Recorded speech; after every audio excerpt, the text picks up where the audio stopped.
Aprenda agora mais uma verdade preciosa da Palavra de Deus, ensinada pelo pastor Augustus Nicodemos. E não se esqueça, por enquanto ainda temos algumas vagas no nosso grupo VIP do WhatsApp. O link para você participar está logo abaixo deste vídeo, na descrição.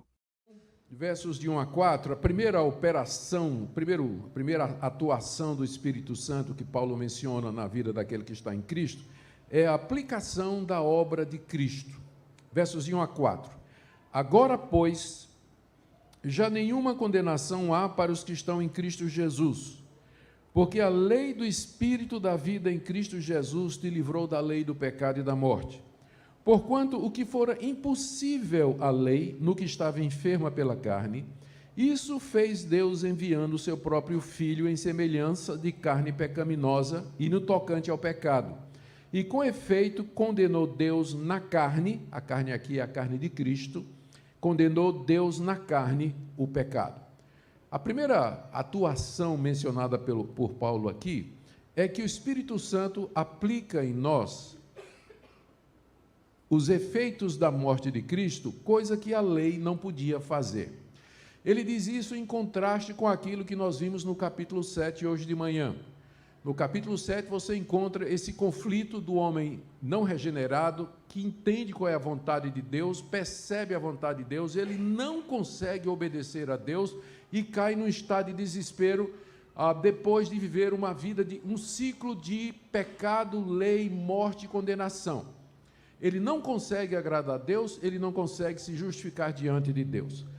Mas agora, verso 1, nenhuma condenação há para aqueles que estão em Cristo Jesus. Essa condenação que foi descrita no capítulo 7, ela não existe mais para os que estão em Cristo Jesus. Por que não? Porque a lei do Espírito, com E maiúsculo, Espírito Santo, porque a lei do Espírito da vida, o Espírito que concede vida, coisa que a lei não podia fazer, em Cristo Jesus te livrou da lei do pecado e da morte. Quando eu me converti, o Espírito Santo, que produz vida, ele me livrou da lei do pecado e da morte. O que é a lei do pecado e da morte? Deus passou a lei, você está debaixo da lei, você é um pecador, você não pode cumprir a lei, portanto você está morto. A morte aqui nesse mundo, física, e a morte eterna. É a lei do pecado e da morte. Todo mundo está debaixo dessa lei, menos aquele que está em Cristo Jesus. Para quem está em Cristo Jesus, não há mais condenação. E é isso que o Espírito Santo faz. Ele toma os benefícios da morte de Cristo na cruz e aplica àquele que está em Cristo Jesus pela fé. Verso 3. Porquanto o que fora impossível à lei, no que estava enferma pela carne, aqui Paulo está recapitulando o que diz no verso 7, capítulo 7. Era impossível a lei conceder vida, porque ela estava doente por causa da nossa carne pecaminosa. O problema não é a lei, o problema é que a lei foi dada para pecadores como vocês e como eu. Então isso adoeceu a lei e ela não podia salvar. Os 10 mandamentos não salvam ninguém. Então, o que era impossível para a lei fazer, porque ela estava doente por conta da carne, Deus fez enviando o seu Filho. E Deus, na carne de Cristo, crucificou, pagou e castigou o pecado. De maneira que nós agora podemos ser livres de toda condenação. Veja o que diz o verso 4. A fim de que o preceito da lei, Cristo morreu por nós, Deus mandou que Cristo morresse por nós, ele morreu na cruz, ele assumiu a forma humana, na nossa semelhança, levou o nosso pecado na cruz, e o Espírito Santo aplica isso em nós, para que, verso 4, o preceito da lei, as exigências da lei, se cumpram em nós, que não andamos segundo a carne, mas segundo o Espírito. Olha, a primeira coisa que o Espírito Santo faz na vida da pessoa que se converte, o Espírito Santo imputa, transmite àquela pessoa os benefícios da morte de Cristo Jesus, de maneira que aquela pessoa não está mais condenada diante de Deus. A lei não pode fazer isso, seu esforço não pode fazer isso, os seus méritos não podem fazer isso, suas boas obras não podem fazer isso. Nós estamos debaixo da lei do pecado e da morte. Mas Deus, pelo Espírito Santo, introduz um novo princípio de vida, que é vida no Espírito, e a primeira coisa que o Espírito Santo faz é aplicar os benefícios da morte de Cristo, de maneira que eu sou justificado e eu posso dizer, já não há mais condenação. Gente, que coisa maravilhosa, não é? O Espírito de Deus faz isso. Ele me traz, ele me imputa, ele me transfere os méritos de Cristo, que na cruz do Calvário levou sobre si os meus pecados. Essa é a lei do Espírito de vida. É a primeira coisa que ele faz. Não esqueçamos disso. Quando a gente pensa sobre o Espírito Santo, comece pensando na justificação, de como ele opera isso, ele faz com que isso se torne uma realidade na vida daquele que crê em Cristo Jesus. A segunda operação do Espírito Santo na vida do crente, está aí do verso 5 a 8, Paulo diz que ele nos inclina a agradar a Deus. Vamos ler. Porque os que se inclinam para a carne, cogitam das coisas da carne, mas os que se inclinam para o Espírito, das coisas do Espírito. Porque o pendor da carne dá para a morte, mas do Espírito para a vida e paz. Por isso o pendor da carne é inimizade contra Deus, pois não está sujeito à lei de Deus, nem mesmo pode estar. Portanto, os que estão na carne não podem agradar a Deus. Paulo aqui está fazendo um contraste entre a vida na carne e a vida no Espírito. A vida na carne é a vida não regenerada. É a vida daquelas pessoas que não nasceram de novo. Elas estão no seu estado natural. Elas estão debaixo da lei, elas não podem cumprir a lei. A carne pecaminosa inclina essas pessoas ao mal, elas sentem inimizade contra Deus e, portanto, elas não podem agradar a Deus. A pessoa que não é convertida, ela não pode agradar a Deus. Ela pode doar para a caridade, pode doar para o orfanato, ela pode ser uma pessoa moralmente boa, pode ser reta, pode ser justa, mas tudo que ela faz procede da carne dela, que é usado por Paulo aqui para se referir à natureza corrupta do homem. Então, todos os bons atos feitos por não regenerados, eles não são aceitáveis diante de Deus, porque procedem de um coração não regenerado, procedem de uma raiz corrompida. Seria a mesma coisa que eu chegasse aqui para vocês e oferecesse para vocês um bolo maravilhoso, um bolo de chocolate com amêndoas, do jeito que eu gosto, só que eu sou um leproso. As minhas mãos estão cheias de lepra e eu trago aquele bolo para você. Você vai olhar para o bolo ou para a mão de quem está trazendo, né? Você não vai querer aquele bolo, né? Ou então, eu estava com... Todo mundo sabe que eu estou com Covid, por exemplo, né? Covid braba, violenta, e então eu trago para você um bolo na minha mão, não é? Então, são as boas obras feitas pelos descrentes, é bolo em mão de leproso diante de Deus. Deus olha para a mão, Deus olha para a intenção de quem está fazendo. Quem está na carne não pode agradar a Deus. E a nossa natureza pecaminosa, Paulo diz aqui, ela faz com que a gente se incline para as coisas da carne. Verso 5. Os que se inclinam para a carne, cogitam, pensam nas coisas da carne. No verso 6, o pendor da carne dá para a morte, a intenção da carne, ou a direção da carne, o que a carne faz, acaba levando à morte. Verso 7, o pendor da carne é inimizade contra Deus. Então, não existe isso de amigo do Evangelho. Já ouviu falar essa expressão? É uma pessoa que não é crente, mas também não é descrente, que vem para a igreja, mas nunca toma a decisão. Ele não é contra Deus, nem a favor de Deus. Ele está ali mais ou menos. Não existe isso. Se você não é convertido, se você não nasceu de novo, você é inimigo de Deus. No fundo do seu coração, você odeia Deus. Você não quer as coisas de Deus. Você pode ter uma capa de religiosidade ou qualquer outra coisa, mas o pendor da carne é inimizade contra Deus. Por quê? Porque a carne não está sujeita à lei de Deus. A nossa natureza pecaminosa, ela não aceita os mandamentos de Deus, ela não aceita ser dominada por Deus, ela não aceita se submeter a Deus, ela sempre vai achar um jeito de se revoltar contra Deus, mesmo que possa parecer alguma coisa piedosa. Conclusão de Paulo no verso 8, portanto, os que estão na carne não podem agradar a Deus. Não tem possibilidade nenhuma dessas pessoas serem salvas, alcançarem algum mérito, receberem um favor de Deus, porque eles vivem no estado adâmico, no estado que a gente chama de viver na carne, pecaminosidade, não regenerados, alheios à vida de Deus, inimigos de Deus. Podem ser religiosos, podem ser pessoas moralmente boas, podem até ter sua própria religião, ter fé. Nunca é a fé verdadeira em Cristo Jesus, não é? Porque a velha natureza, ela também pode ter crença em muita coisa. Tem gente que crê em Papai Noel, em duende, em tanta coisa, não é? Então, é capaz de crer em alguma coisa, mas não em Cristo Jesus como seu Senhor e Salvador por si só, a menos que o Espírito Santo de Deus venha e faça aquilo que a gente viu nos primeiros versículos, aplique em nós os méritos de Cristo, nos dando vida para que nós possamos nos arrepender e crer de verdade. Em contraste à vida na carne, você tem a vida no Espírito. Aí no verso 5, os que se inclinam para a carne pensam das coisas da carne, mas os que se inclinam para o Espírito, das coisas do Espírito. Então, é isso que o Espírito Santo faz, ele inclina os que estão em Cristo Jesus para as coisas de Deus.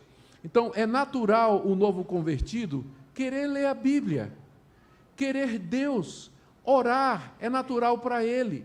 Ele se sente inclinado a isso. Ele se sente inclinado a perguntar qual é a vontade de Deus nas decisões da sua vida. Ele se sente inclinado a praticar a palavra de Deus e fazer aquilo que ele sabe que é correto. O Espírito de Deus inclina o coração do convertido para aquelas coisas que são de Deus. Ele tem prazer nas coisas de Deus, ele gosta de aprender sobre Deus, ele gosta de ouvir a palavra de Deus, de ler sobre as coisas de Deus, avançar no conhecimento de Deus. Ele sente amor ao Senhor Jesus, ele quer de fato não entristecer o Espírito Santo. Se você sente tudo isso, isso não vem de você, isso é o Espírito de Deus que mora em você, que inclina os que são de Cristo para as coisas de Deus. É isso que o Santo Espírito de Deus faz. E estas coisas, elas levam à vida. Verso 6, enquanto que o pendor, a inclinação, a tendência da carne dá para a morte, do Espírito dá para vida e paz. Quem é guiado pelo Espírito Santo nas coisas de Deus, ele não somente experimenta vida e paz, mas ele promove vida e paz. Ele é um pacificador, ele quer o bem, ele ama as pessoas, ele quer fazer o que é correto, Portanto, está aí a segunda operação do Espírito Santo. Como eu disse para vocês, isso aqui é o básico da vida cristã. Paulo não está falando aqui daquelas manifestações, porque na igreja de Corinto tinha muita gente que tinha essas manifestações, mas Paulo diz para eles: vocês não são espirituais, mas vocês são carnais. Capítulo 3 da 1 aos Coríntios, o apóstolo Paulo os repreende por isso. Então, primeiro, Espírito, ele traz a regeneração, a justificação pela fé.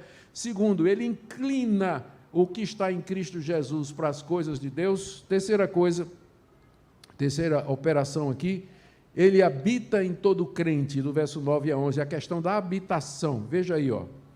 Vós, porém, o porém aqui introduz o contraste com a vida na carne, não é?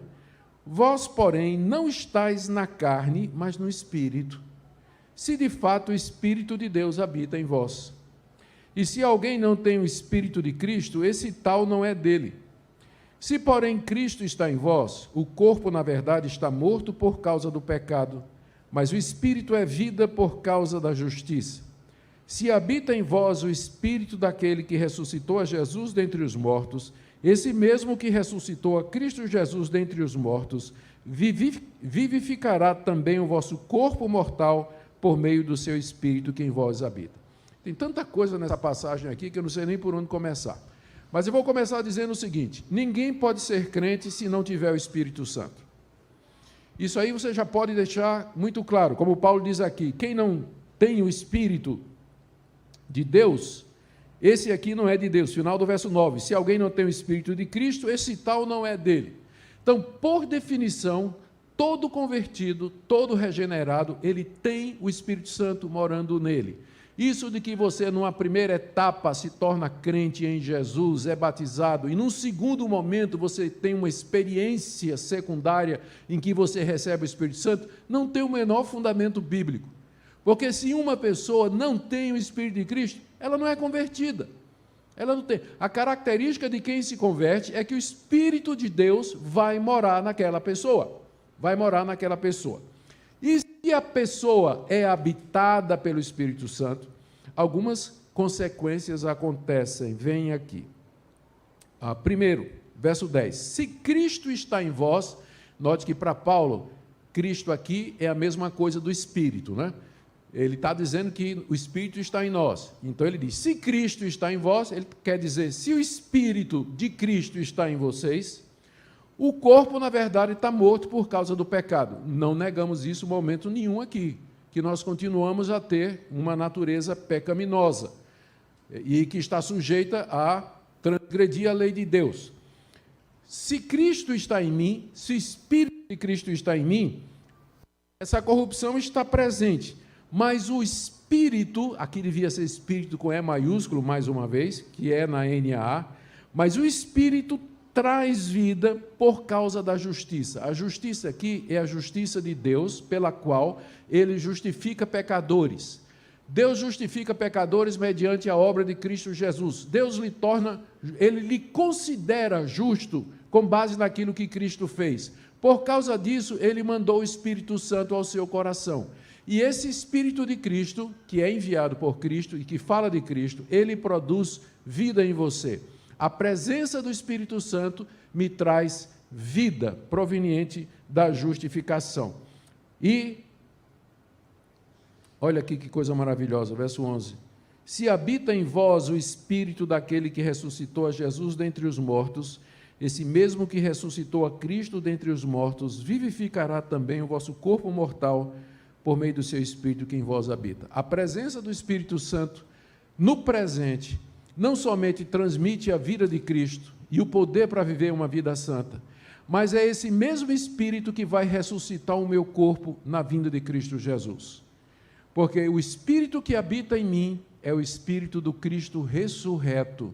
Se eu estava unido com Ele na sua morte, capítulo 6, se eu estava unido com Cristo na sua morte, o que me liberta do pecado, eu também estou unido para Ele na sua ressurreição.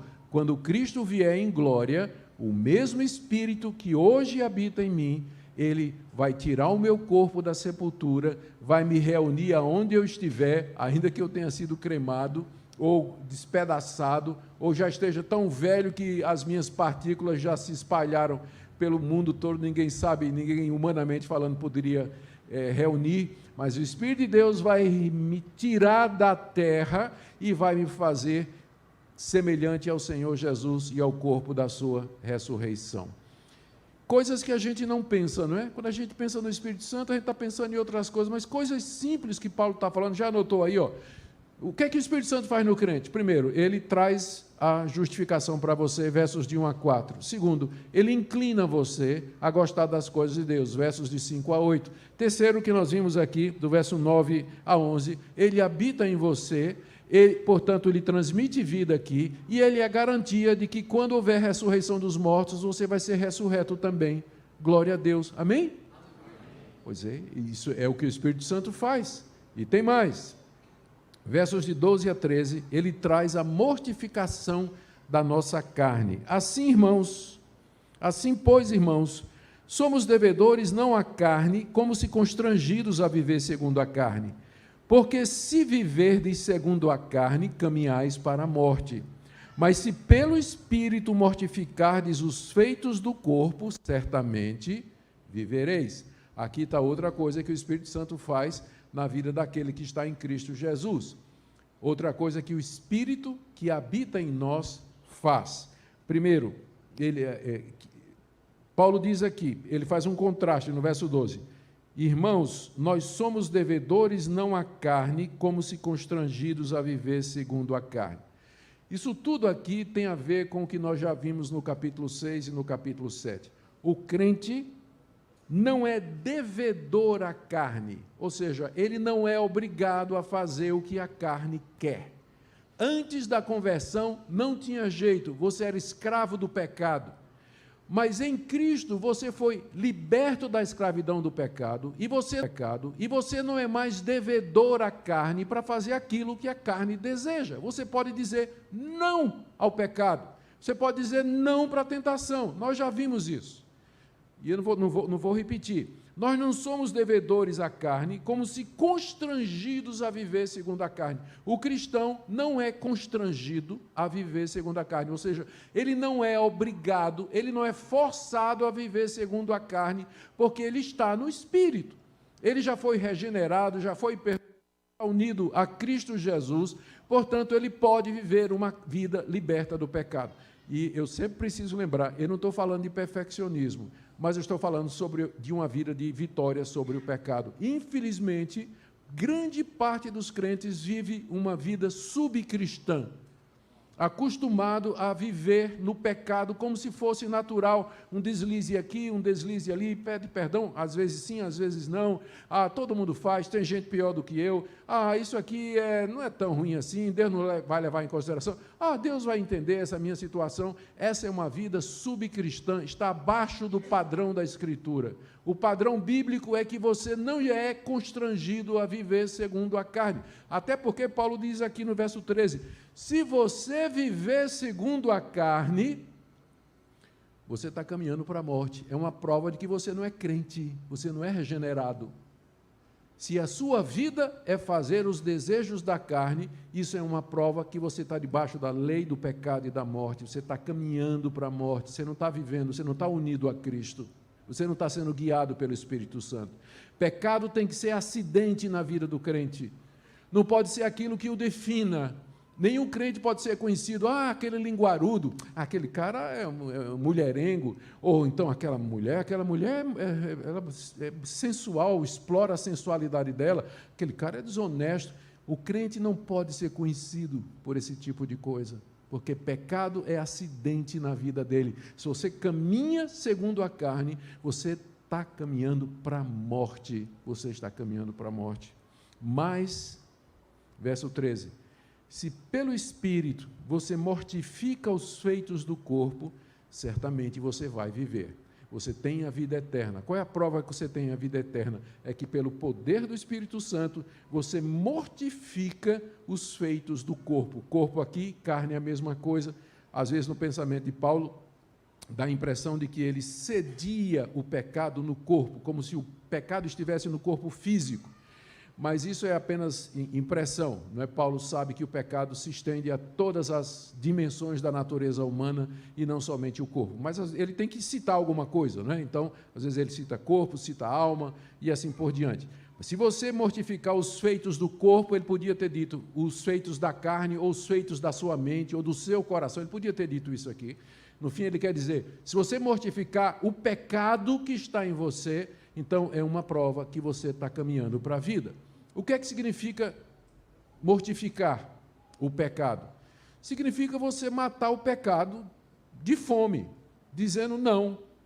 Eu vi uma história uma vez, não sei se é verdade, enquanto que aqui no Brasil a gente tem briga de galo, né? Briga de galo. Em alguns lugares tem briga de cachorro, e o pessoal apoia. Aqui deve ter no Brasil também, né? A gente conhece rinha de galo, mas deve ter briga de cachorro. E eu soube da história não sei se é verdade, recebi como ilustração. Vocês sabem que tem dois tipos tem a verdade, tem a mentira e tem ilustração de sermão, né? Tem alguma coisa que fica mais ou menos no meio aí. Então a gente nunca sabe direito se o que a gente está contando aconteceu mesmo ou se alguém já contou como ilustração. Mas nesse local o cara era dono de cachorro e ele promovia essas brigas, não é? E ele apostava também. E ele tinha um cachorro preto, um cachorro branco, botava os dois para brigar, e ele sempre ganhava, ele sempre apostava no cachorro que ganhava. Uma vez perguntaram para ele qual era o segredo. Ele disse, quando eu quero que o cachorro branco ganhe, eu deixo de dar comida para o preto. Deixo ele fraquinho, fraquinho. E quando eu quero que o preto ganhe, eu deixo de dar comida para o branco. Ele vai ficando fraquinho, fraquinho, fraquinho. Você mata por inanição, é assim que você mata o pecado. Vem o desejo, que mulher linda, olha, muito mais do que a tua esposa. Não vou olhar. Mas que coisa maravilhosa, só uma olhadinha. Não vou olhar não. Aí você abre o celular, olha a foto da sua esposa, ó, já está lá, ó, olhando para ela. Mas uma olhadinha só. Gostou deste conteúdo? Dê seu like e se inscreva neste canal para receber mais vídeos como esse. Um grande abraço, que Deus abençoe você e a sua família.